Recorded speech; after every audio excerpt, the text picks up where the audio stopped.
Scientific development must not harm the environment and health. June 26, 2012.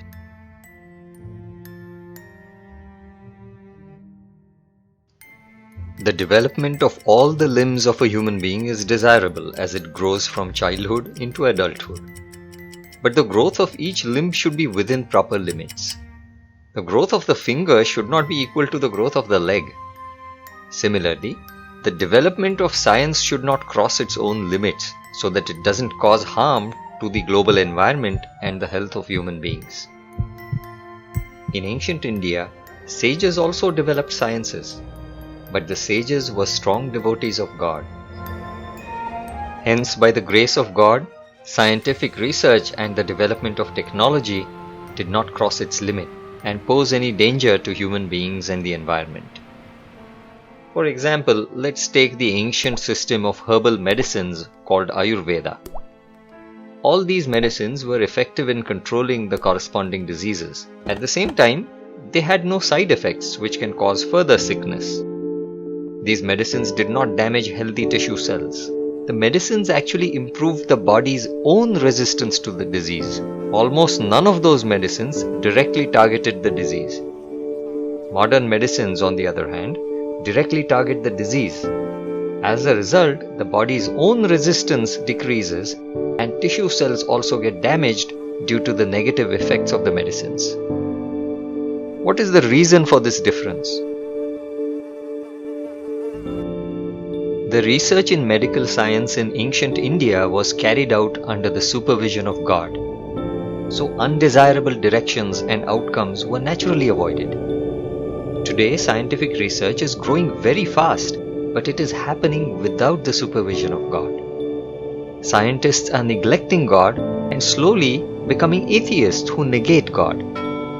Negligence in the course of time becomes negation. Therefore, it's very important to ensure that the growth in scientific research occurs in directions that are safe for humanity. My criticism is only about the dangerous directions of the growth in science and technology. There's no need to conclude that I am against the development of science and technology. I am also a scientist who has worked in an institute of technology throughout my life. In fact, the knowledge of science was given by God. It is said, Veda Shastrani Vijnanam Etat Sarvam Janardana. In ancient India, the knowledge of science and technology was used by people from various professions for earning their livelihood. The growth of science was limited, so that the balance of nature was not disturbed. For example, there were no synthetic chemical fertilizers used in agriculture.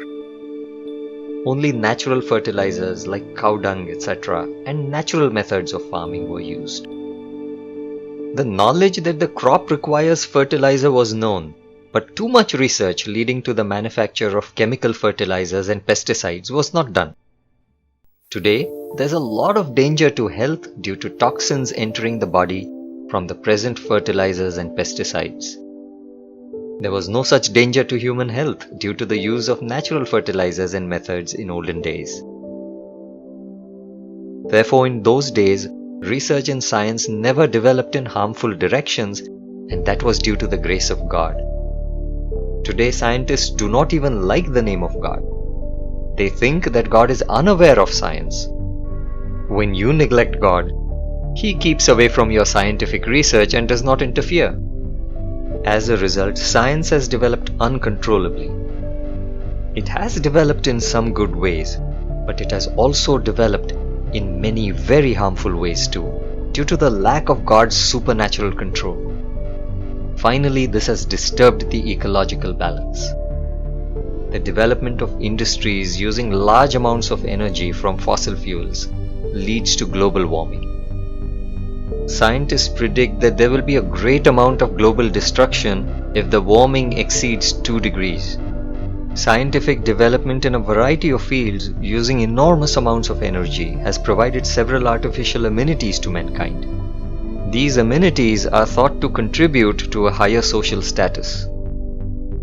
To maintain a lifestyle filled with these amenities, more and more money is needed. To earn more and more money, people invent unlawful ways, which has led to the growth of a huge network of corruption. As a result of the corruption, the poor become poorer and the rich become richer. The ever-increasing gap between the rich and the poor causes social revolutions and even terrorism.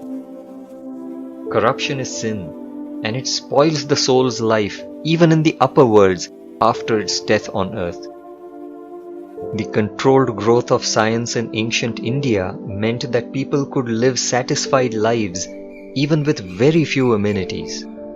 Those few amenities did not require much money and were affordable to everyone. The very motivation for corruption was absent in those days.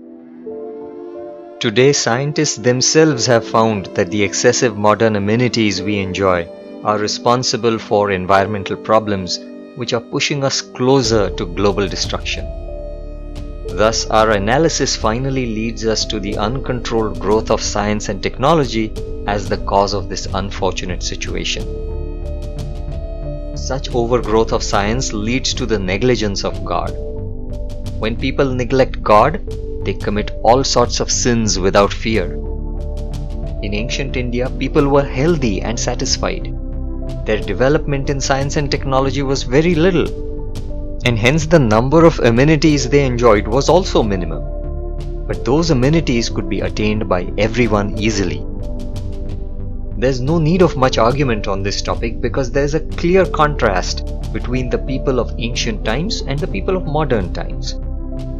The ancient people had greater longevity, a better physique, and more mental peace. The people of present times are in total contrast with them. The actual aim of the science blessed by God was only to analyze creation in order to realize that the Creator is beyond this entire creation. Every item in this creation, including awareness, was subjected to scientific analysis to arrive at the conclusion that no created item is the Creator. Neti neti ityachakshate, this is said in the Veda. By this, it became easy to recognize that God is unimaginable. The faith in the existence of God and His unimaginable power formed the basis of that golden society which was free of corruption and free of the fear of global destruction. The major portion of the scientific analysis done by those ancient people was only to understand that God is beyond this imaginable creation.